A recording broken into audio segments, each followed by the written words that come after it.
ছাত্র জনতার গণ অভ্যুত্থানে শেখ হাসিনার সরকারের পতনের পর বেকায়দায় পড়েছেন সরকারি বিভিন্ন দপ্তরের সুবিধাভোগী ব্যক্তিরা। একে একে পদত্যাগ করেছেন গুরুত্বপূর্ণ বিভিন্ন দপ্তর ও প্রতিষ্ঠানের শীর্ষকর্তারা। এখন পর্যন্ত পাওয়া তথ্য অনুযায়ী দলীয় বিবেচনায় নিয়োগ পাওয়া রাষ্ট্রের প্রধান আইন কর্মকর্তা, বাংলাদেশ ব্যাংকের ডেপুটি গভর্নর সহ গুরুত্বপূর্ণ অনেক কর্মকর্তা পদত্যাগ করেছেন। এছাড়া চুক্তিতে নিয়োগ পাওয়া কর্মকর্তাদের চুক্তি বাতিল করা হচ্ছে। এসব কর্মকর্তা সাবেক প্রধানমন্ত্রী শেখ হাসিনা ও তার সরকারের আস্থাভাজন হিসেবে পরিচিত। শূন্য হওয়া এসব পদে দায়িত্ব পাচ্ছেন গত ১.৫ দশক ধরে নানাভাবে বঞ্চিতরা।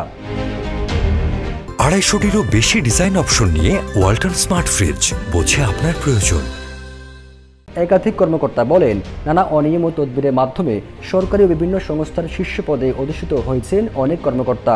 জ্যেষ্ঠতা কিংবা অভিজ্ঞতার গুরুত্ব না দিয়ে দলীয় বিবেচনায় রাষ্ট্রের সব পদে আওয়ামীপন্থীদের বসানো হয়েছিল। এর মধ্যে কারো কারো বিরুদ্ধে দুর্নীতি, অনিয়ম সহ নানা অভিযোগ রয়েছে। বৃহস্পতিবার অতিরিক্ত অ্যাটর্নি জেনারেল এস.এম. মনির তার অফিসে পদত্যাগপত্র জমা দেন।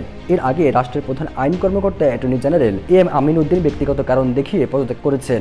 তবে বর্তমানে তিনি কোথায় আছেন সে সম্পর্কে জানা যায়নি। এর আগে আরেক অতিরিক্ত অ্যাটর্নি জেনারেল শেখ মোহাম্মদ মোর্শেদ পদত্যাগ করেছেন।